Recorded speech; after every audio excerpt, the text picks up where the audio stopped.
All right, we're live.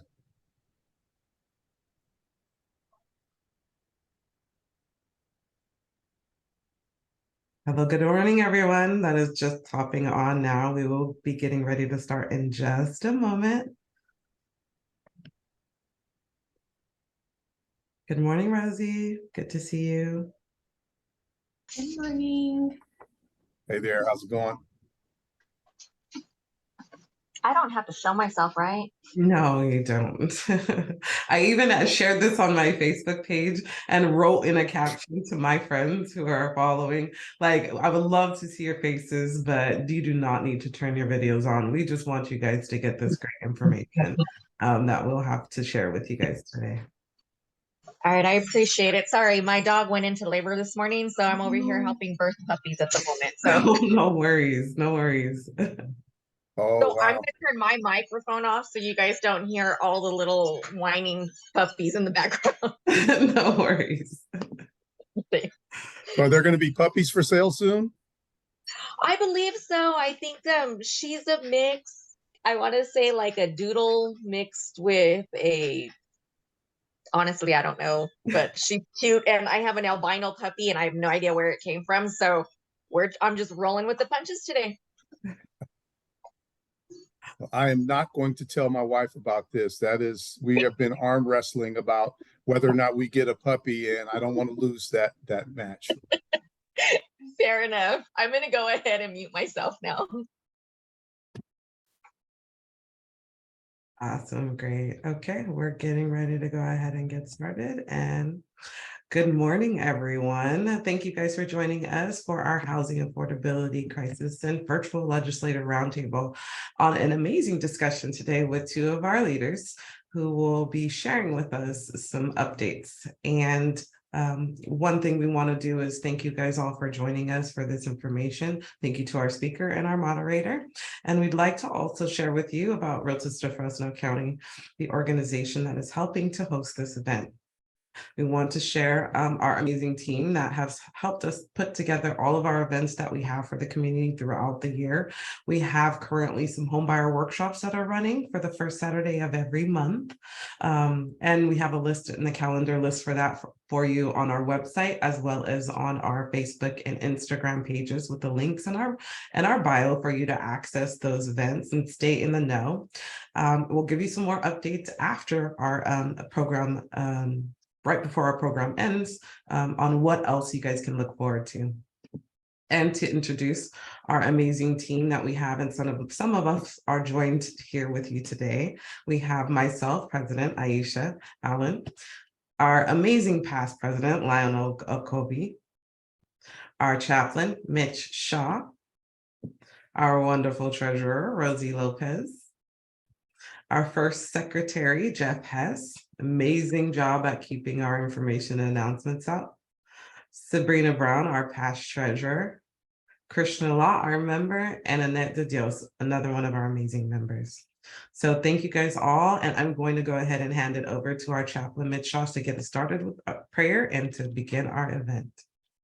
Good morning, everyone. Thank you, Aisha, and welcome. Just in whatever form you're comfortable with, I just ask that God would grant us with peace and with wisdom, with health, with safety, and with togetherness like we have never seen. I pray that this time would be anointed, that the information that goes out would fall on good grounds and would be received and would cause those who may have been underserved in the past to be a part of the American dream and able to achieve generational wealth through homeownership. I thank you for our speaker and all of those who are helped putting this event together, and those of you who are in attendance.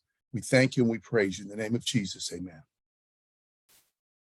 Well, good morning. Good morning. You guys are stuck with me this morning. I'm excited to be here because I don't have to be the focus of attention. We have an amazing speaker this morning, Tyrone Roderick Williams. Some of you may have heard his name. You may not have. Right now, he's the CEO of the Fresno Housing Authority. He was appointed that position in November I believe it was November of 2021.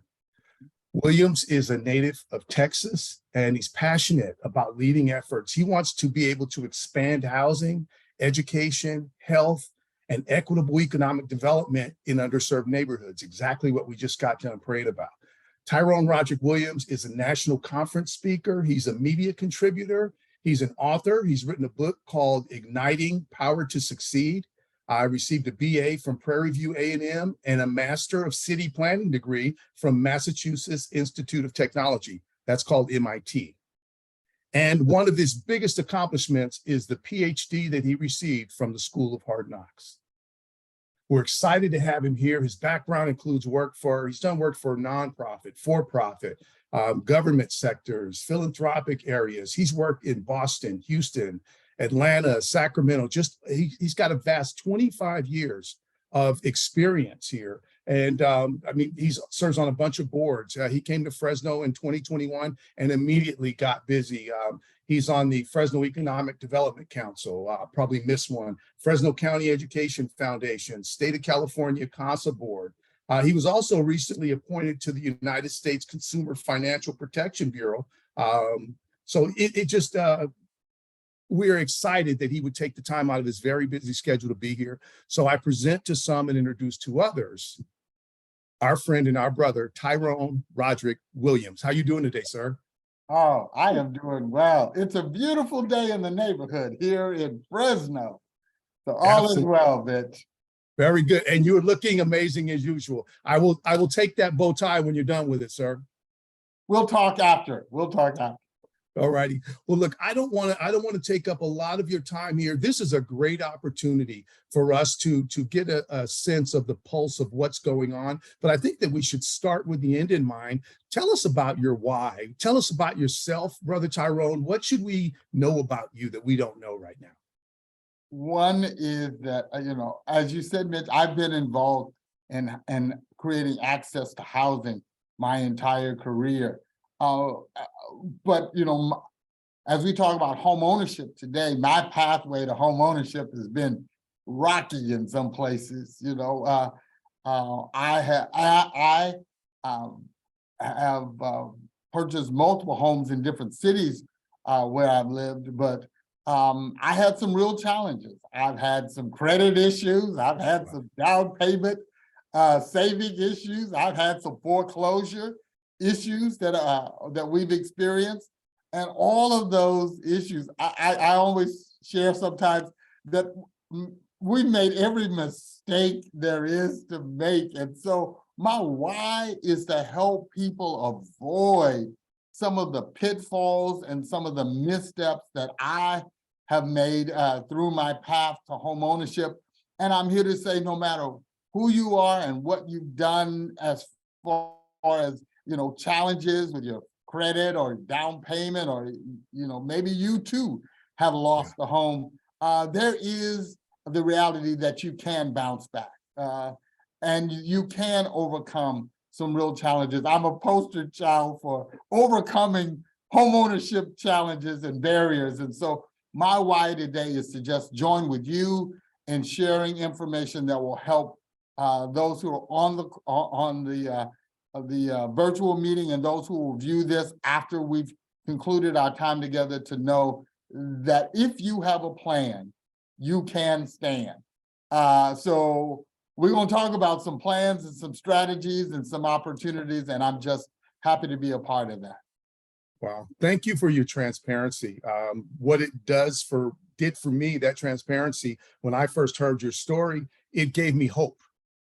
So thank you for allowing your story to give hope to others, because oftentimes people are just stuck wherever they are and they feel like it's just them. And seeing someone with the successes that you've had, who also pairs them and is transparent about the failures you've had, is really, really, it's uncommon. It doesn't happen often enough. So thank you for being so transparent. Sure. And what we're about here at the Fresno Housing, we are about creating housing opportunities, whether that's rental through our public housing that we have, or through the development of housing that we're engaged in, or through Section 8 or what our housing choice voucher. Across the board, we are engaged in expanding housing opportunities and home ownership. So our goal is really for those of our residents that we serve who have home ownership as a goal for them or their family, that we be actively engaged in supporting that and providing guidance and access where we can. So this opportunity to talk with you today is aligned with the mission, with my personal mission, but it's also equally aligned with the goals of the agency. And in the, across the country, there are a number of agencies who are involved in programs that use vouchers for home ownership opportunities. That's not something that we currently are doing, but we're actively exploring how to realign our staffing and our priorities to be able to, in the not too distant future, maybe even by the end of the year, to be moving into a program that we would be able to support our voucher holders in home ownership opportunities as well.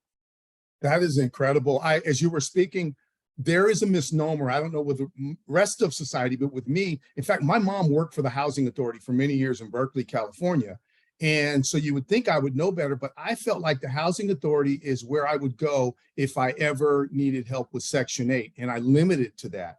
And you just touched on a few other areas that it's promotion of all types of housing, rental, leases, and home ownership. I know you touched on it a bit, but could you take someone who should know better like me and just let me know a little more about how the Housing Authority could benefit our society? Well, we are the Housing Authority for both the city and the county. So on a daily basis, we serve about 50,000 people combined. On our, we have public housing, which most people are traditionally associate with the Housing Authority, both in the city and the county. We are a developer of housing. So what we like to say, we are the affordable housing developer of choice for both the city and the county. And there are developments that we have throughout the city and the county.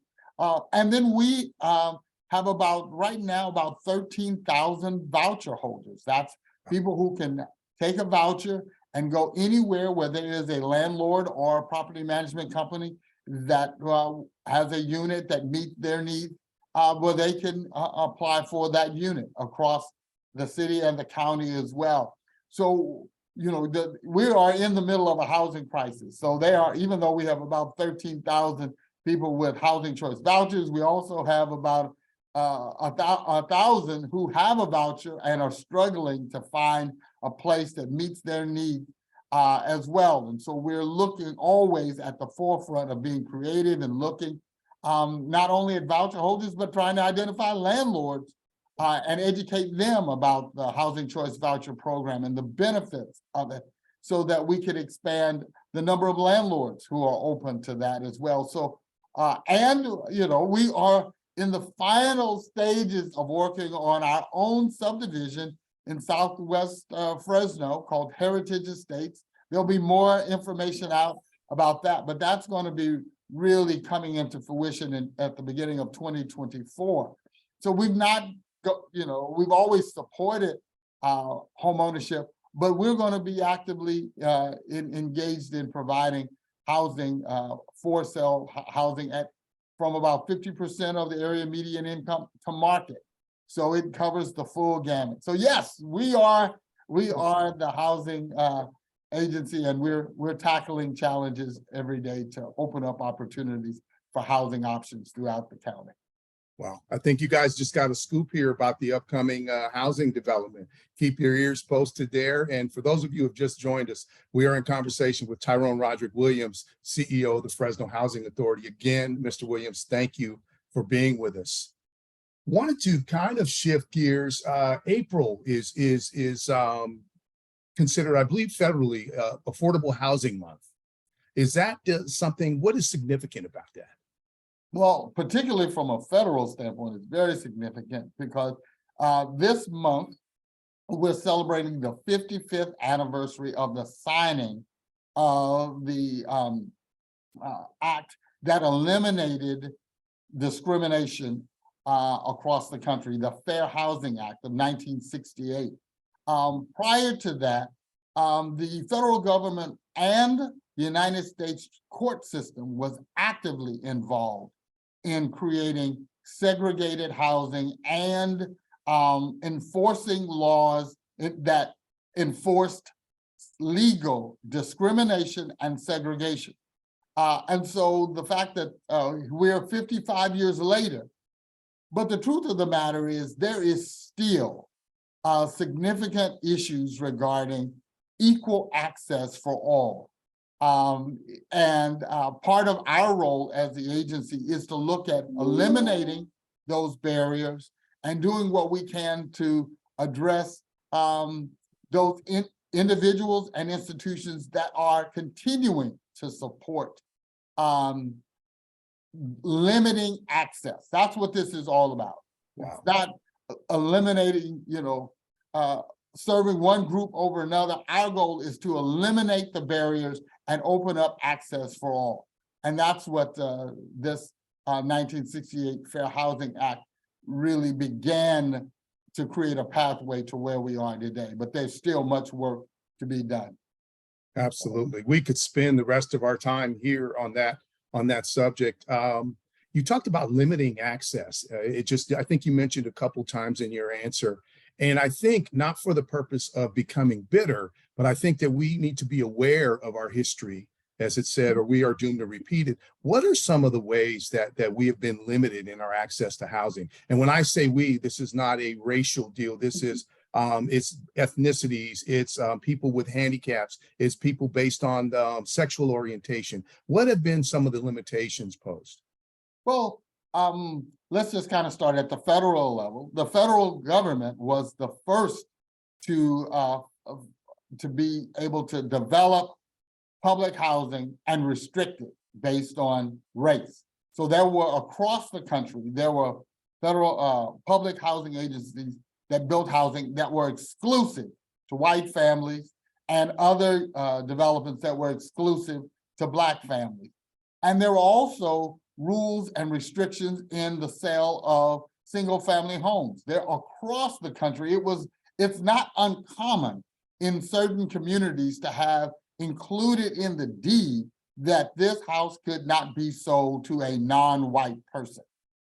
Then there was redlining that basically from a lending institution, because they were co-conspirators in these efforts as well, that said, we will not lend to people who live in these areas outlined in red.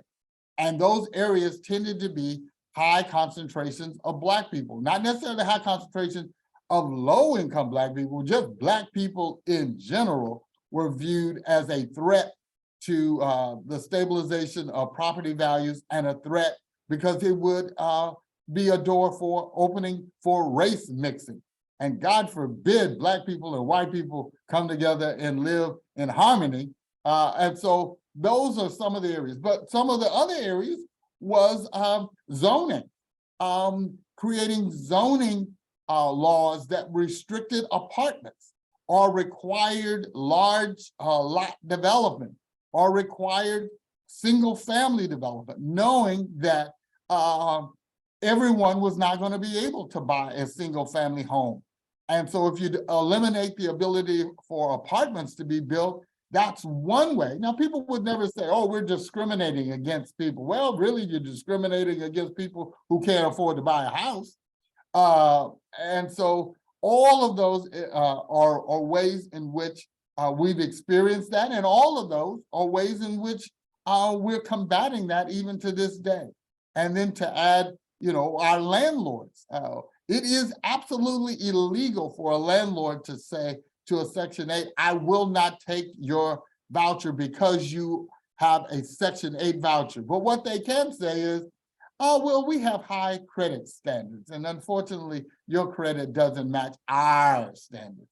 Or let's set the rent higher than what your voucher will pay, and then we say, oh, we know you'd be such a great tenant, but our rental structure is a little different than what you're able to pay with that voucher.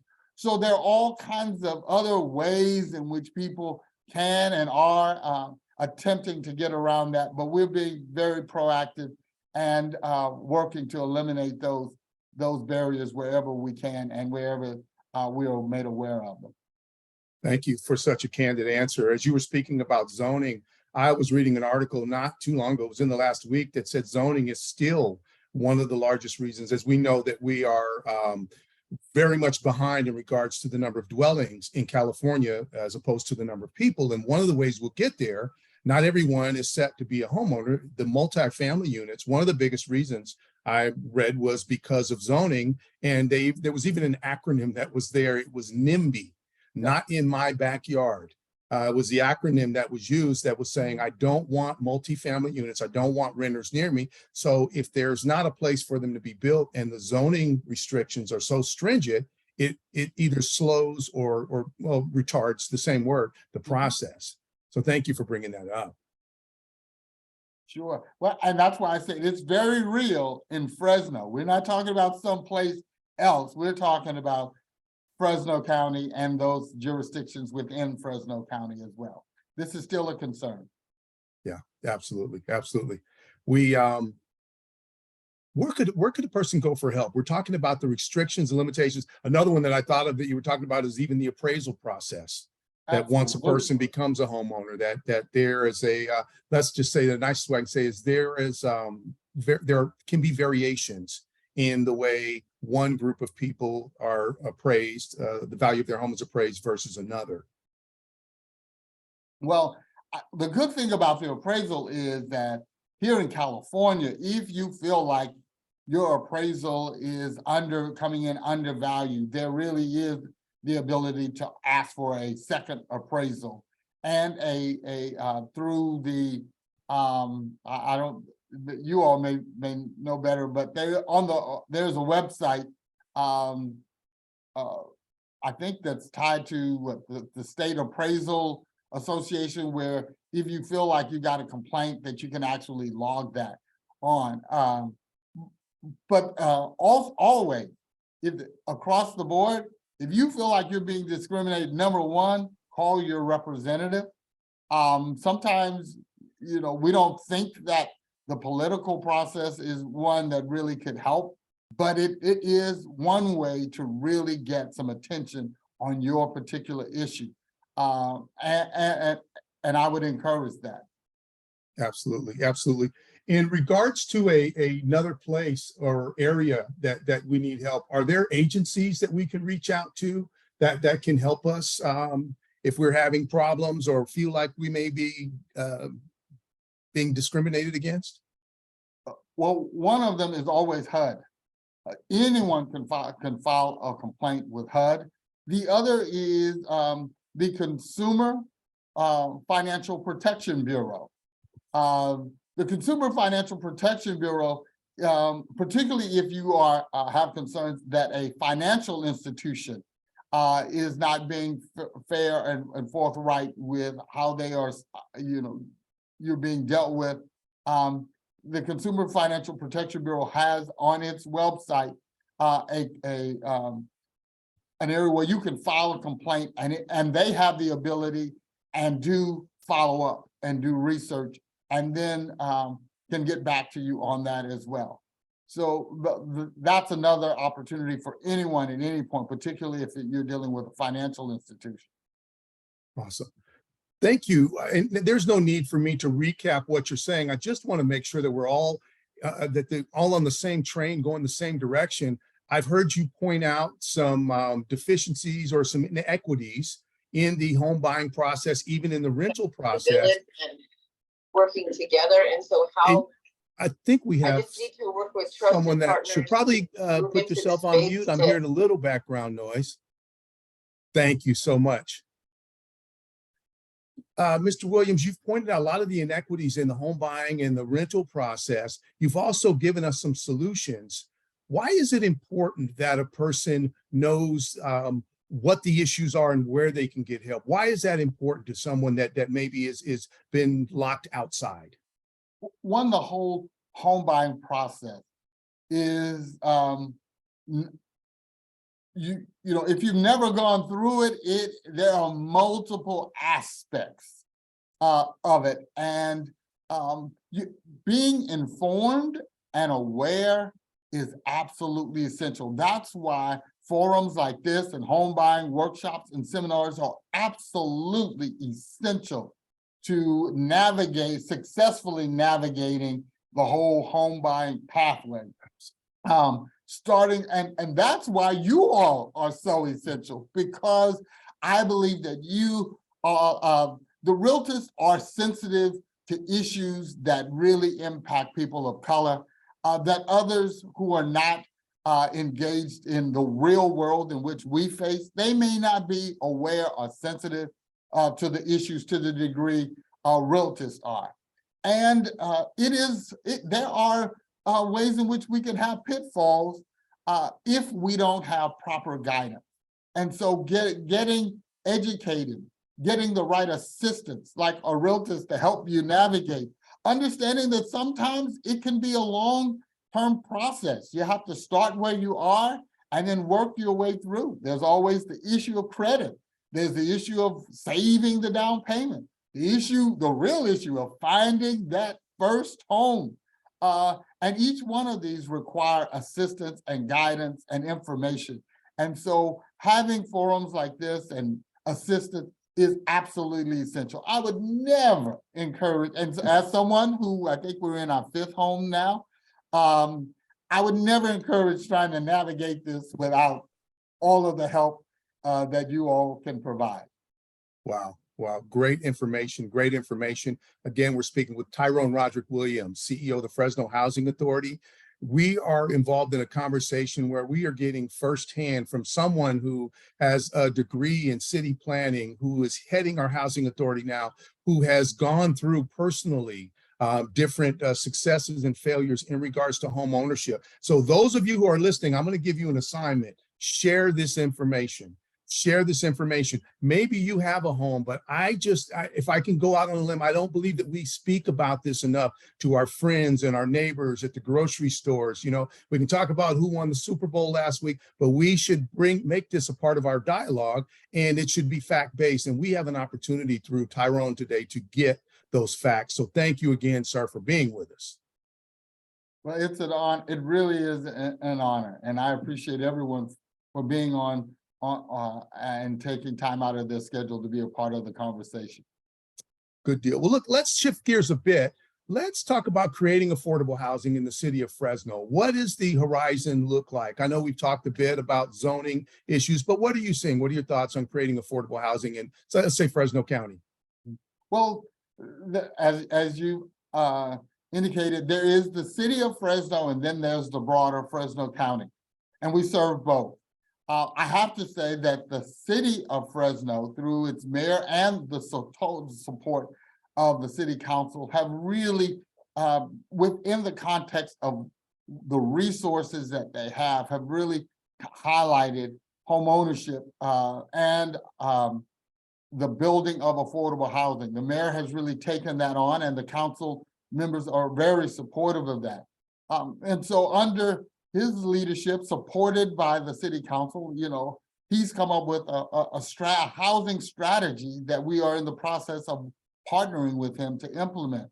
The key really is that, first of all, the need far outweighs our ability to address it within the resources that are made available through both the state, the federal, and the city resources. But within that context, you know, we've had incredible support. Every project that we have brought to the city council for approval has had unanimous support. They have allocated funds for housing that supports those who are unhoused. They've allocated funds for multifamily affordable projects throughout the city. They provided some funding for down payment and closing cost assistance for those who are looking to purchase homes. They are a partner in our financing for the upcoming heritage estates. And so across the board, we've really seen a lot of support.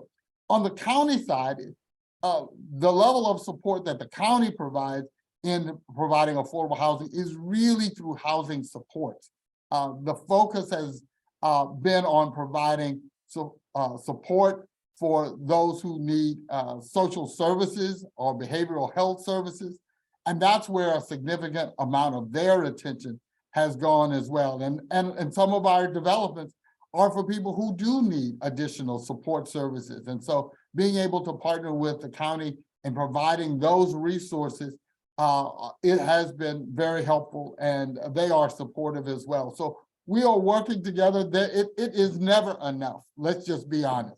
There's always going to be a sense of not meeting the moment, but we're doing everything that we can, and we are working together in moving in the right direction. And that's something that I'm really pleased about. That's exciting news. That's exciting news. And thank you for, as opposed to just stating the problem, for providing solutions. You said something earlier about that we should reach out to our congressman or our senator in whatever district that we live in. Well, you mentioned that our mayor, and I know our deputy mayor as well, are sources that are trying to help with this. What type of advice, and I know that people on this call are at different points in their home buying search. But what advice would you give if you could give, a top 2 or 3 steps that maybe we could all gravitate to? What advice would you give us, sir? One is create a strategy or a pathway, so that the prospective home buyer understands. It's like a map. You want to start where you are, but you need to be clear on where you're going. And how are you going to get there? There may be several routes to get to the same destination, but most of us want to be clear on the pathway that will lead us to wherever we want to go when we start traveling. And it's the same way with home ownership. There are a number, as I shared, first of all, the desire to even own a home. There are many people, you may be the very first person in your family or even in your sphere of influence to go through this process. And so having someone guide you is absolutely essential, but overcome and believing that home ownership can be a reality for you. Some people have already talked themselves out, just decided, I'm not going to even try. I would caution you on embracing the I'm not going to even try route, because you could even be your own greatest enemy, because if you don't believe, if you don't desire to have a home, you will probably never have one. So that's number one, create the desire and understand that it's a process. It doesn't always happen in the first 1 or 2 years. Sometimes it could take 3 or 4 years just to get some things straight in your credit or in your savings. But understand that just because it takes a period of time doesn't mean you need to throw away your desire. And I am a vision board proponent. I live by my vision. I believe that you can get a board or a poster and just start cutting out pictures of the elements of the house that you desire long before that may materialize. That's what my wife and I did on many aspects of our lives. That's just home ownership, but constantly seeing, put that home that you desire on your refrigerator, or the backyard that you want. Go and cut that out and put it and talk about it and celebrate it and believe that over time you can be where you want to be, particularly with the help and the proper information and support to guide you there. I live by that principle. Wow. That was worth the price of admission for this. Thank you for sharing that. We are going to hop over in a moment to some of the questions. There's a lot of questions that are coming there. We may or may not get to answer them all. I'm letting you folks know, if we for some reason are not able to get to your question, if you wouldn't mind just dropping your email address in there. Mr. Williams has agreed to, if we get him the questions, to provide answers for you, so nobody will be left out. But again, thank you for joining us. Mr. Williams, you talked about this a little bit earlier about obstacles that prevent renters from becoming homeowners. One of the biggest ones you said is the desire, the mindset that, you may be the first homeowner in your family or haven't seen it. How can you be what you haven't seen? Where does that mindset originate from, in your opinion? Well, we do those things that we are comfortable doing. And And so sometimes we have to break out of our comfort zone to do things that are beyond what we are used to seeing or used to doing. And I think throughout our community, there are issues related to that. Same thing with going to college. You know, people live in families where, or even graduating from high school. Yeah. So there's always an opportunity to be the first.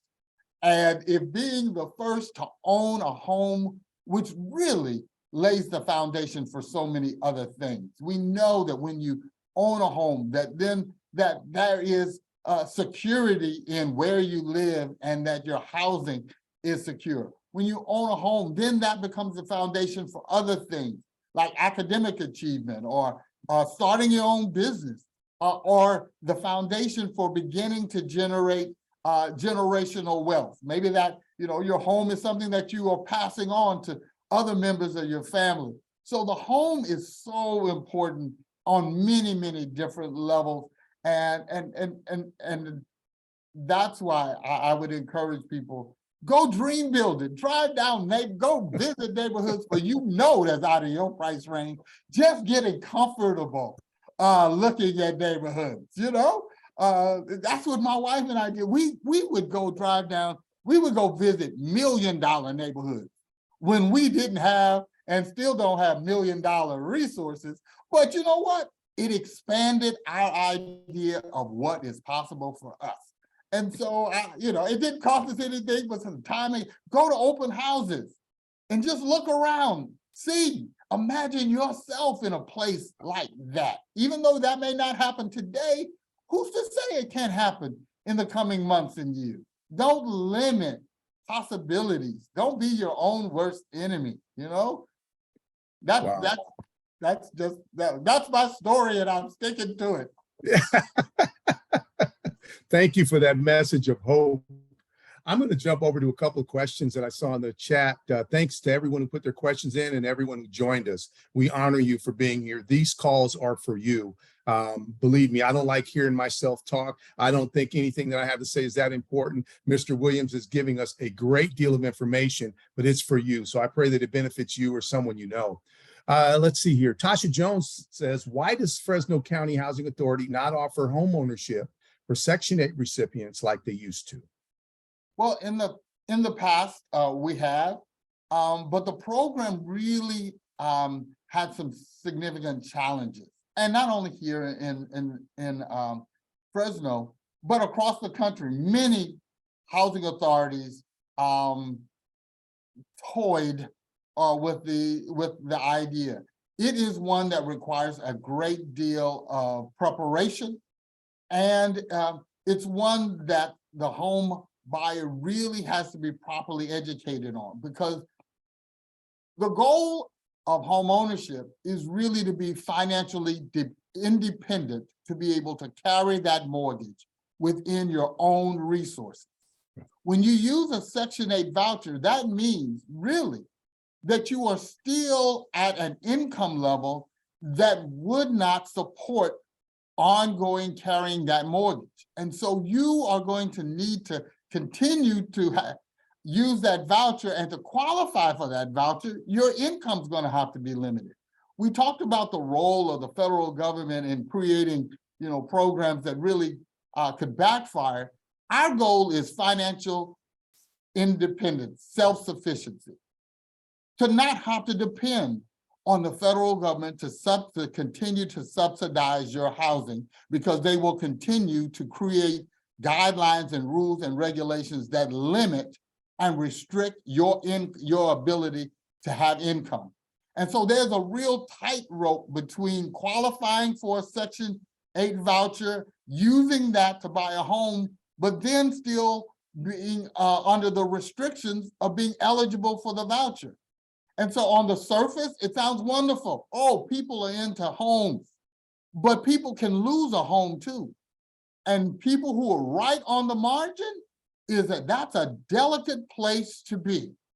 And so we are exploring, if we move back into this, how do we set people up for success and not be a pathway to failure? And there's been a mixed bag of results all across the country. So it sounds wonderful on the surface, but there are all kinds of other issues associated. So at the point that we choose and move forward to rolling that out, we're going to have to make sure that we have a program that sets people up for success and doesn't set them up for failure, because across the country, a lot of people have experienced difficulties. Let's just put it that way.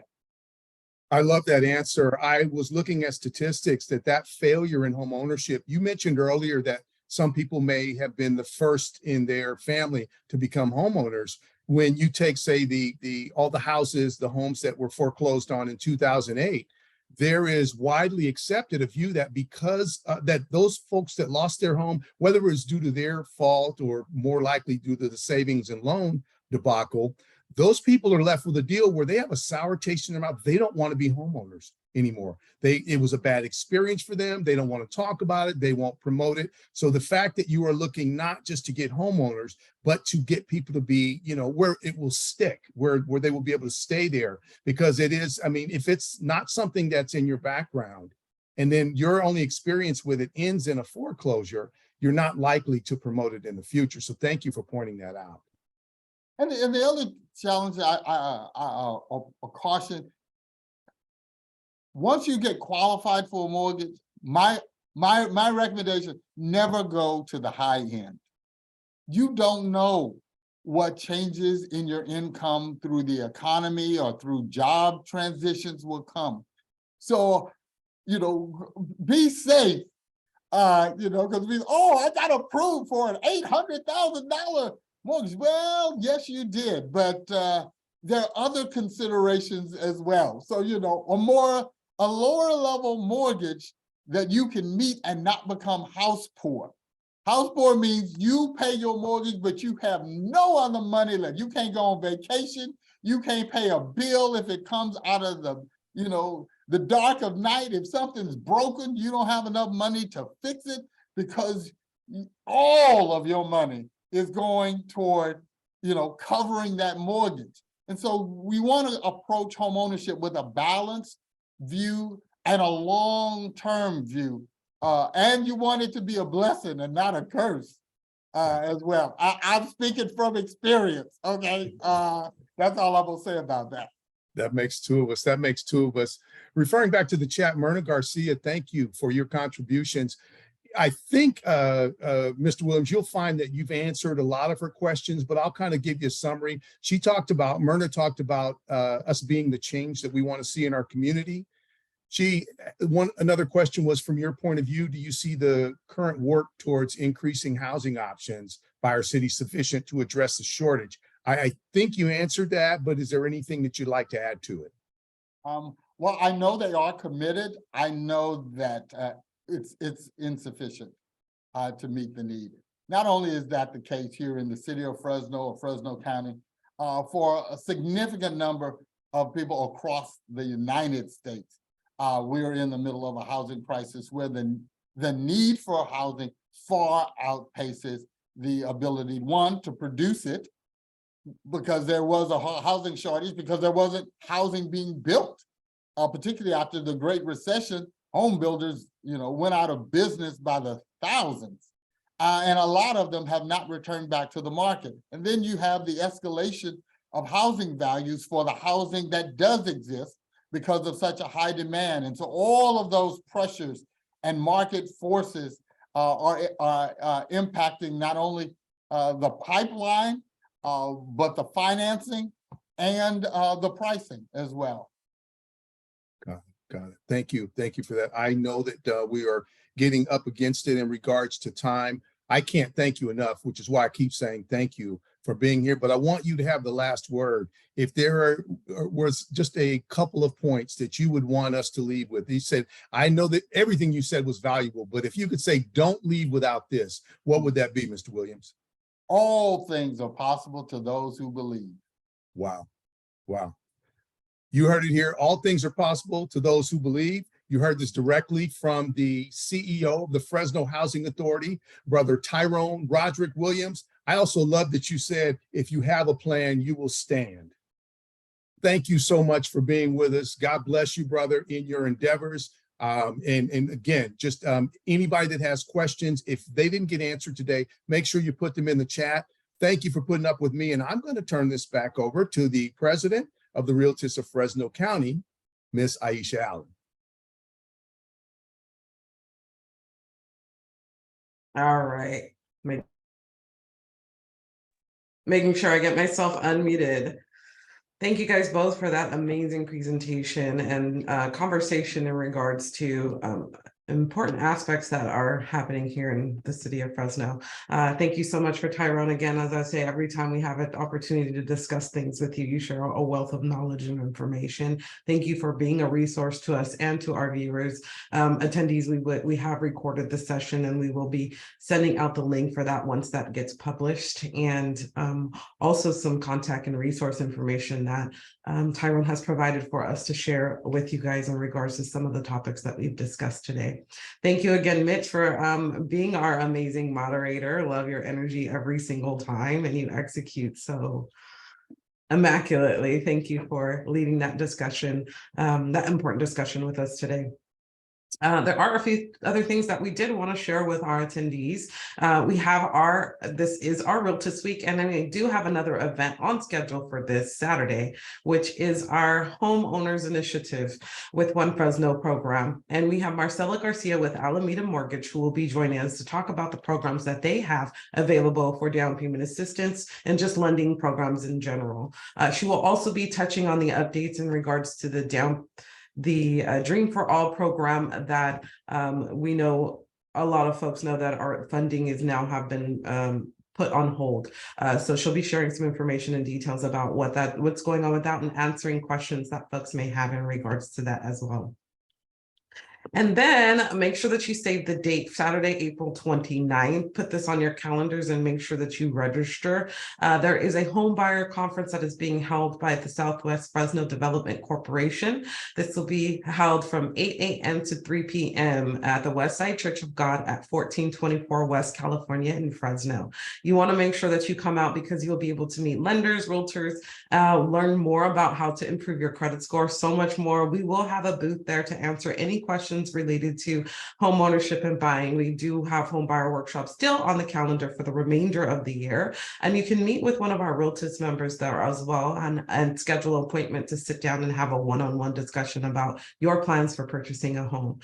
We absolutely love to be a resource to our community, and we'll continue to provide events and information for you to be able to help you become generational for wealth for your family. So thank you guys all again for joining us today for this amazing discussion. We will continue to keep you in the loop with things that are happening in our community and keep you well informed with experts like we had today. Thank you again, Tyrone. We really appreciate you. Thank you again, Mitch Shaw. We appreciate your presentation. And thank you all today for joining us. You guys have a great one, and look out for our follow-up email with the video link and also the resource information as well. You guys all, I'll hand it over to you, Mitch, so you can close us out in prayer. Got it. Thanks everybody for being here. I encourage each of us to let this be a reality. You know, you've heard the story in the jungle where they were coming after the lions and none of the other animals said anything. And then they came after the tigers. You know, if we live in a society, I would say that fair and housing should not be in the same sentence. If we live in a society that exists in, we have to be there for other people who don't look like us. We have to stand up for LGBTQ plus community. We have to stand up for our Hispanic, Oriental, Latinx, everything. We must stand up because it's either fair for all or it's not fair at all. So I'll get off my soapbox, but that's really my prayer. That is my prayer, that would become a reality in our society. Thank you all for being here. Love you and God bless you.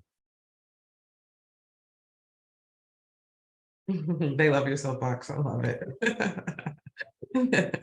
Thank you guys all, and we'll send out the links as well for our upcoming event. Have a great one. Bye-bye. Bye.